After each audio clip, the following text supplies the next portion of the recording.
Здравствуйте, друзья! С вами канал Вестник Бури, и сегодня хотелось бы просто поговорить о книгах. Дело в том, что в одном из предыдущих видео я нелестно отозвался о великом английском писателе Джорджа Оруэлле, поставив его в один ряд с такими политически недобросовестными дельцами, как Айн Рэнд и Александр Солженицын. И народ возмутился, мол, как же так? Оруэлл же нормальный парень, свой. Ну, за что ты его так?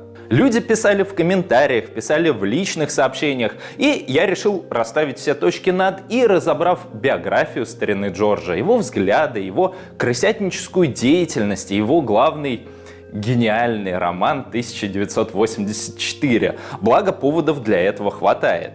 Роман 1984 уже давно причислен к лику легендарных. Он продолжает расходиться в книжных магазинах «Аки горячие пирожки». Фразы типа «Большой брат следит за тобой» давно уже стали крылатыми.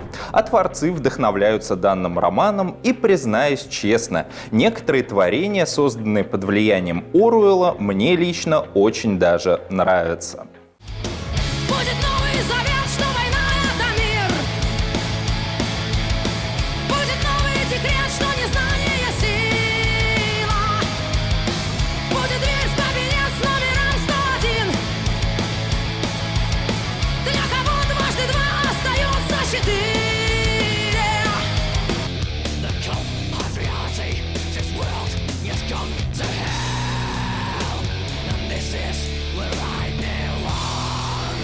My room 101. As I sit here all alone in my own private zero. В июле 2019 года роман 1984 вошел в программу «Культурные нормативы школьников», которая готовится к пилотному внедрению в Саратовской области, Татарстане и ряде других регионов. Таким вот макаром некогда запрещенный в Союзе роман вслед за всякими архипелагами-гулагами прокладывает себе путь к школьной скамье. У меня есть уже давнишняя статья, которая называется так же, как это видео, но я решил расширить информацию, которая в ней была, и пояснить за господина Оруэлла и его главный роман сполна. Поехали!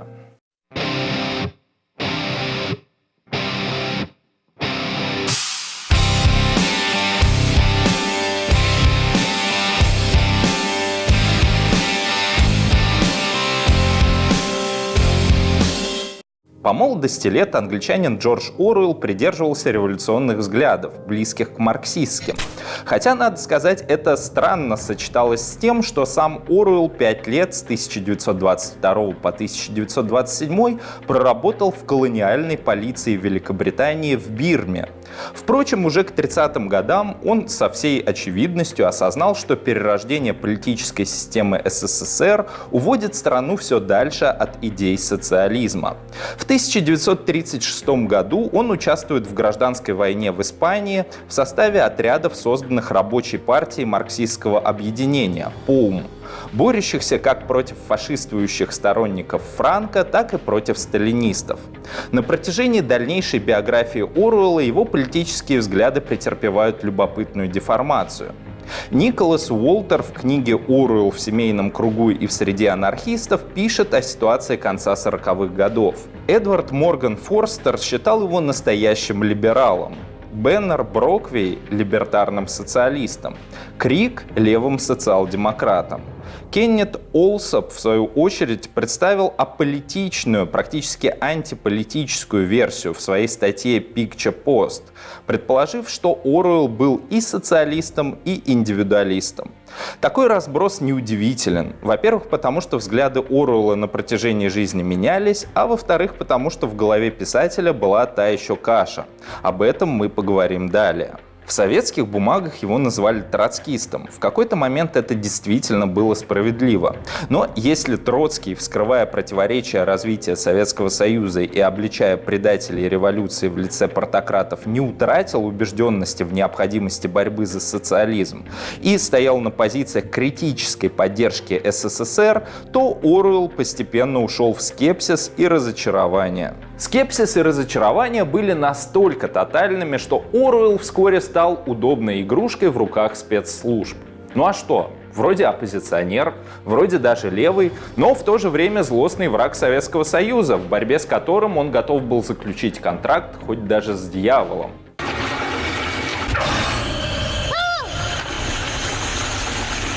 Привет, Джорджи. А что ты делаешь в Владостоке? Меня унесло сюда грозой. Весь наш цирк унесло. Неудивительно, что повесть «Скотный двор» сначала распространялась западными спецслужбами в советских зонах оккупации, а уже после смерти Джорджа Оруэлла на деньги ЦРУ повесть была экранизирована в виде мультфильма, причем сюжет был подкорректирован. Но самое интересное в другом. Дело в том, что сам Оруэлл в какой-то момент стал банальным стукачом на подсосе у британской короны. Господин Оруэлл не только является предположительным создателем термина «холодная война», но и непосредственным ее участником. В конце 40-х годов Министерство иностранных дел Великобритании создает особый отдел пропаганды, главной целью которого была борьба с идеями коммунизма. Как раз для этого отдела был подготовлен так называемый список Оруэлла, перечень из 130 деятелей культуры, науки, политики и искусства, которые, по мнению известного писателя, являлись либо коммунистами, либо сторонниками коммунистов. Характеристики своим коллегам Оруэлл давал просто замечательные. Писатель Бернард Шоу занимает явно прорусскую позицию по всем основным вопросам. Актер Майкл Редгрейв, вероятно, коммунист. Певец Пол Робинсон очень не любит белых. Писатель Джон Стейнбек, фальшивый, псевдонаивный писатель. Писатель Джон Бойнтон Присли, антиамерикански настроен, делает большие деньги в СССР. Поэт Стивен Спендер, очень ненадежный и подвержен чужому влиянию, имеет гомосексуальные наклонности. Некоторым персонажам Оруэлл давал дополнительные характеристики национально-расового или даже медицинского содержания. Например, Чарли Чаплин – еврей, Джордж Коул – диабетик. Кстати, как-то это могло повлиять на политическую позицию человека или все-таки нет? Исаак Дойчер – польский еврей. Забавно, что Дойчер был как раз-таки троцкистом и известен как выдающийся биограф Троцкого. Выходит, что Джордж Оруэлл строчил кляузы не только на сталинистов и их пособников и всяких фанатов СССР, но и на коммунистов, критически настроенных по отношению к Советскому Союзу. Вот так вот обличитель доносительства и репрессий Джордж Оруэлл сам стал агентом Министерства правды. И казалось бы, вот после такого у любого порядочного человека должно пропасть всякое уважение к господину Оруэллу. И кто-то скажет, ну мало ли было несовершенных или даже мерзких творческих людей. Неужто теперь даже гениальный роман 1984 нужно перечеркивать?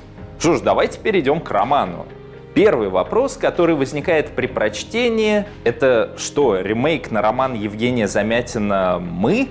Нет, ну кроме шуток. Идея, замысел, даже фигура большого брата – все списано у Замятина. Причем доподлинно известно, что Оруэлл читал роман «Мы» и в 1946 году даже написал на него рецензию. Ну, видимо, в итоге решил просто дополнить и улучшить оригинал. Короче говоря, Джордж Оруэлл занимался ремейками еще до того, как это стало мейнстримом. Точнее сказать, не ремейками, а банальным плагиатом. Ну что ж, обратимся к самому роману. Если кто-то вдруг не в курсе об основной сюжетной линии, то я вкратце ознакомлю вас с ней. 1984 год, ну или около того, мир поделен между тремя тоталитарными социалистическими сверхдержавами – Океанией, Евразией и Ост-Азией, которые непрерывно воюют друг с другом. Воюют, как выясняется, не для победы, а ради процесса, чтобы держать общество в напряжении и уничтожать излишки произведенной продукции, поддерживая низкий уровень жизни населения. Население же делится, в свою очередь, на несколько частей. Первая часть – это бесправные жители спорных областей между державами, и они занимаются рабским трудом. Есть другая категория населения – пролы, неотесанное большинство, создающее основные блага общества. Есть члены внешней партии. Они живут чуть лучше пролов, работают в министерствах, за ними ведется неустанный надзор через натыканные повсеместно устройства – телекраны. Наконец, члены внутренней партии. Это элита общества. Она живет не так богато, как знатные буржуи ушедшей эпохи, но им это, как выясняется, и не нужно, ибо их цель – власть ради власти. Последние прикрываются образом властного и усатого большого брата. Большой брат списан одновременно с британского военного деятеля Горацио Китченера и нашего Иосифа Виссарионовича Сталина. В пользу того, что большой брат — это скорее Сталин, говорят следующие факты. Он изображается как глава и лицо партии, он когда-то участвовал в революции, но был малоизвестен массам до определенного времени. Но, победив во внутрипартийной борьбе, стал главным человеком в стране. В «Океане», где и происходит действие романа, господствующей идеологией является английский социализм, он же анксоц, сохранивший лишь условную связь с марксизмом, от которого произошел. Партия держит в строжайшем подчинении населения, вычленяя неверных даже по жестам или выражению лица. Кругом разруха, дефицит, запрет на сексуальность и удовольствие. Кругом промывание мозгов и доносительство. На поддержание всеобщего контроля работают несколько министерств. Министерство любви занимается репрессиями и слежкой, Министерство мира ведет войну, Министерство изобилия травит людей голодом, Министерство правды ведет пропаганду, занимается ежеминутной фальсификацией документов, изменяя прошлое. На верхушке пирамиды большой брат, главный враг государства — это Эммануэль Голдстейн, срисованный с Троцкого. Основные лозунги: свобода — это рабство, незнание — сила, война — это мир. Есть, кстати, и другие персонажи, прямо срисованные с советских деятелей. Репрессированные партийные лидеры, некогда революционеры-подпольщики Джонс, Аронсон и Резенфорд дотошно срисованы с Зиновьева, Каменева и Бухарина. Главный герой Уинстон Смит едва ли не последний, кто понял ущербность этой системы. Он очень удачно обзаводится соратницей-развратницей Джулией, стремящейся к освобождению подавленной сексуальности.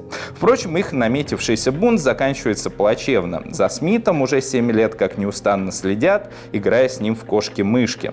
В застенках Министерства любви оба оказываются морально сломленными. Меня всегда забавили и удивляли люди, которые вот на полном серьезе хотели доказать, что 1984 — это не поливание грязью Советского Союза. Ну да, конечно, то, что Оруэлл поместил события романа в Англию, это сразу перечеркивает все отсылки к Советскому Союзу. И пофигу, что действие происходит в советской Англии. Пофигу, что многие персонажи срисованы с советских деятелей. Пофигу, что в сюжете воплощены все западные мифы о кровавом тоталитарном совке с дефицитом, отсутствием секса и прочим подобным. Пофигу, что история Океании — это вывернутая наизнанку и мифологизированная история СССР. Все это, конечно, случайности, которые вообще никак не отсылают нас к советским реалиям.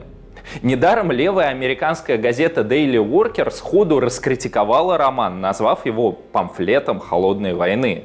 Впрочем, нельзя обойти стороной цитату самого Оруэлла, который попытался отбиться от критики сторонников социализма.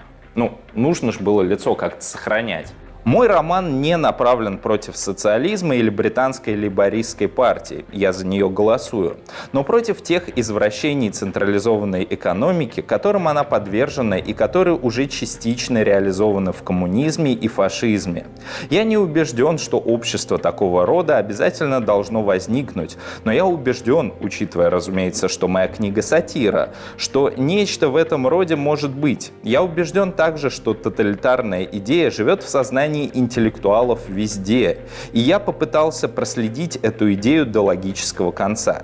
Действие книги я поместил в Англию, чтобы подчеркнуть, что англоязычные нации ничем не лучше других, и что тоталитаризм, если с ним не бороться, может победить повсюду. Эта цитата замечательная и показывает весь трэш-угар и винегрет в голове у Оруэлла. Его роман не направлен против социализма, но почему-то сюжет изображает тоталитарный социализм. Причем транслируется идея, что иного пути у социализма вроде как и нет. Оруэлл голосует за лейбористскую партию, которая не является социалистической, но почему-то это должно доказать его приверженность идеям социализма. Оруэлл позиционирует себя как левого, но выступает против извращений централизованной экономики. Маркса он, видимо, читал как-то по диагонали. Оруэлл такой социалист, что приравнивает коммунизм и фашизм не хуже, чем наш доморощенный камикадзе Ди. Особого отличия между нацистами и коммунистами до начала Второй мировой войны никак не было. А даже и с началом не было, потому что вместе мы раздрочили Польшу. И, видимо, сторонниками тоталитарной идеологии он считает тех самых деятелей, на которых строчил доносы. Ну, вот этих вот всех Чаплина, там, Дойчера, Стейнбека. Ну, хотел бы Оруэлл в реальности изобразить перспективы капитализма. Ну, назвал бы строй в своем романе капиталистическим или там фашистским. Срисовал бы персонажей из Черчилля, Трумана, Гитлера, Муссолини. Сделал бы отсылки к истории Европы и США. И все, вопросов бы не было. Но тогда такой роман ни за что бы не напечатали на Западе. Ведь свобода слова, она такая свобода слова. Плюс Оруэллу, вовлеченному в официальную пропаганду, имевшему свою передачу на BBC, нужно было разоблачать именно тоталитарный совок. Поэтому мы имеем в итоге неумелые глупые оправдания завуалированного пропагандиста и крысы, который сам себя рассекретил и загнал в угол. Джордж, сраный ковбой, блядь. И не надо сейчас восклицаний о том, что это просто литературное произведение и политика здесь ни при чем. Джордж Оруэлл оказался полезным дурачком, сделавшим весомый вклад в мифологизацию советского строя и советской истории. Тотальная разруха, неразвитая медицина и наука, тотальная слежка и тотальные репрессии, дефицит всего и вся, атмосфера страха — именно таков социализм во влажных фантазиях Оруэлла. Вся клюква в кинематографе, начиная от дурацких Рэмбо, Красного рассвета и заканчивая более художественными, но не менее дурацкими движением вверх или Чернобылем, это отголоски той традиции и того видения, которое в первые годы Холодной войны было заложено Оруэллом, а впоследствии дополнено Солженицыным и прочими подобными персонажами. А мы поедаем это дерьмо и радуемся.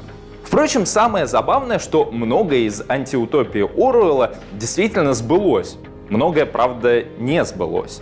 Нет никакой мировой системы тоталитарного социализма. Земной шар не раскололся на несколько хронически враждующих друг с другом деспотий. В 1984 году Советский Союз уже стоял на пороге перестройки, в результате которой и рухнул. Но кое в чем автор оказался прав. Если бы в 1984 щедро усеянным ложью не завалялись бы крупицы истины, вряд ли он имел бы сегодня столь большую популярность. Репрессивная культура, о которой писал еще Герберт Маркузе в 60-е годы, породила одномерного человека, идеального потребителя с атрофированным инстинктом борьбы. Новые технические средства, видеокамеры, сотовая связь, интернет открыли возможности не только для коммуникации, но и для тотального контроля и слежки за населением. Кажется, история со Сноуденом показала всему миру: большой брат действительно следит за нами. Холодная война прошла, но идеологическая машина обрабатывает сознание индивида неустанно, хладнокровно и жестоко. Правда становится неотделима от лжи, свобода от рабства, знания от дезинформации. Снимая новую экранизацию 1984, можно было бы без труда засунуть в нее реальный фрагмент передачи с Дмитрием Киселевым, и это смотрелось бы органично. Как и в книге, образы и термины, используемые пропагандой, отделяются от их изначальных прототипов. Сталин, Николай II, Ленин, Георгиевская лента, Великая Отечественная война, флаг Украины — все это и многое другое слилось в причудливую фантасмагорию, прививающую массам ложное сознание. Только делает это все не страшный Сталин и его приспешники, а вполне себе капиталистические элиты, о судьбе которых скорбел в своем романе Оруэлл. Джордж Оруэлл — типичный пропагандон времен Холодной войны, дурной на голову и нечистый на руку. Но это не отменяет того, что некоторые вещи в его романе оказались пророческими. Извиняет ли это все господина Оруэлла? На мой взгляд, нет. Даже если в клюкве есть истина, она не перестает быть клюквой. И крыса, написавшая ее, не перестает быть крысой. Что же до картины будущего, то лучше уж я почитаю Ивана Ефремова. В конце-то концов, надо стремиться к лучшему, а не посыпать голову пеплом. С вами был канал Вестник Бури. Подписывайтесь, ставьте палец вверх и читайте правильные книги. И помните, что будущее будет таким, каким мы его сами сделаем. Пока.